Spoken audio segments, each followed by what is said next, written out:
Assalamualaikum murid-murid, saya Cikgu Amir, Guru Matematik tahun 1. Tema 4, Wang, Subtajuk Tolak Wang, tahun 1. Buku teks muka surat 25 hingga muka surat 26. Buku aktiviti jilid 2 muka surat 24 hingga muka surat 25. Standard kandungan 4.3 Penyelesaian masalah. Standard pembelajaran pula 4.3.1 Menyelesaikan masalah harian yang melibatkan penambahan dan penolakan wang. Baiklah murid-murid, sebelum kita pergi lebih lanjut berkenaan dengan tajuk ini, saya ingin berkongsi kata kunci bagi operasi tolak yang melibatkan wang. Murid-murid sekalian, jika kamu melihat salah satu daripada 5 perkataan ini menunjukkan ianya ialah operasi tolak. Perkataan itu seperti tinggal, beza, bagi, kurang dan juga tolak. Langkah-langkah penyelesaian.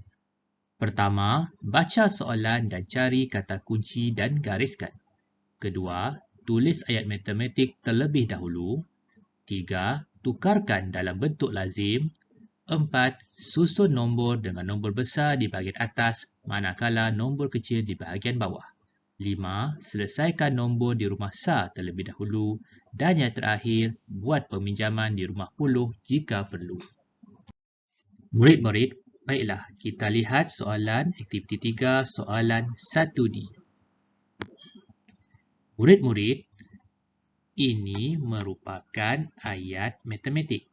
Jika kamu masih ingat lagi langkah penyelesaian, yang pertama kita kena tulis ayat matematiknya terlebih dahulu.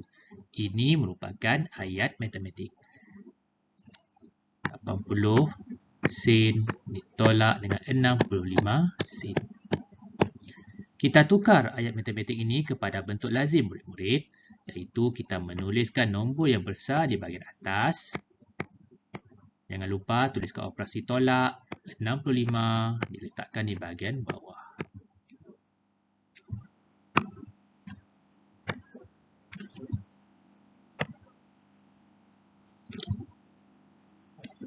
Perkataan sen ini kita terus turunkan saja. Sifar tolak 5 tidak boleh murid-murid. Maka kita kena pinjam daripada rumah puluh. Dan ini akan jadi 10. Selesaikan rumah sah terlebih dahulu. 10 ditolak 5 ialah 5. 7 tolak 6 ialah 1. Maksudnya ialah 15 sen. Seterusnya kita lihat soalan nombor 2 ini. Murid-murid, jika kamu perhatikan terdapat perkataan beza di sini. Perkataan beza ini menunjukkan operasi yang terlibat ialah operasi tolak. Yang kedua, harus kita tulis ayat matematiknya terlebih dahulu. Kita selesaikan soalan 1, 2B. Ayat matematiknya ialah RM 10 ditolak RM RM7. Soalan ni menanyakan beza antara harga anak patung dan juga lori mainan ini. Ayat matematik telah kita buat.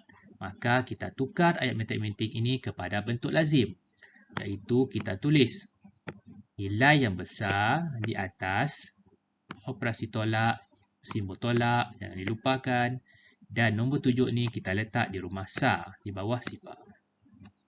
Setelah itu kita selesaikan operasi tolak ini seperti biasa, iaitu menolak di rumah sah terlebih dahulu. Murid-murid, simbol RM ni turunkan saja di bawah. Kita selesaikan rumah sah terlebih dahulu. Sifar tolak 7 tidak boleh murid-murid. Maka kita perlu pinjam daripada rumah puluh. Ini menjadi sifar dan ini akan menjadi 10. 10 tolak 7 kita akan dapat 3. Sifar ini tiada nilai. Jadi RM RM10 ditolak dengan RM RM7. Jawapan kita ialah RM RM3. Ini adalah jawapan yang sebenar. Seterusnya soalan ini pula. Berapakah nilai wang shilling di atas? 20 sen ditambah 20 sen ditambah 20 sen ditambah 10 sen. Jumlah wang di sini ialah 70 sen. Murid ini mempunyai wang sebanyak 70 sen dan dia ingin membeli pembaris yang berharga 55 sen. Baiklah, kita buat ayat matematiknya terlebih dahulu, murid-murid, iaitu 70 sen ditolak dengan 55 sen. Ini merupakan ayat matematik. Kita tukar ayat matematik ini kepada bentuk lazim, murid-murid, dengan meletakkan 70 sen di bahagian atas kerana nombor ini lebih besar, simbol tolak 55 sen. Dan kita buat palang ini untuk memudahkan kamu. Ini adalah rumah sah dan ini adalah rumah hudud. Perkataan sen ini kamu terus saja turunkan. Sifar ditolak 5 tidak boleh, murid-murid. Maka nombor di dalam rumah sah ini perlu meminjam daripada rumah puluh. Maka 7 ini akan jadi 6 dan ini akan jadi 10. 10 tolak 5 ialah 5. 6 tolak 5 ialah 1. Bermaksud 70 sen tolak dengan 55 sen, kamu akan dapat 15 sen. Inilah jawapan yang benar. Contoh yang terakhir. Murid ini mempunyai wang sebanyak RM10 dan murid ini ingin membeli bekas pensel berharga RM6. Baiklah murid-murid, ayat matematik bagi soalan ini ialah RM RM10 dan ditolak RM RM6. Berapakah? Jawapannya, ayat matematik ini kita terlebih dahulu harus menukarkan dalam bentuk lazim, iaitu RM RM10 tolak RM RM6. Murid-murid, ingat, nombor besar letakkan di atas. RM ini kita turunkan saja. Sifar tolak 6 kita tidak boleh. Dan nombor rumah sah ini perlu meminjam daripada rumah puluh.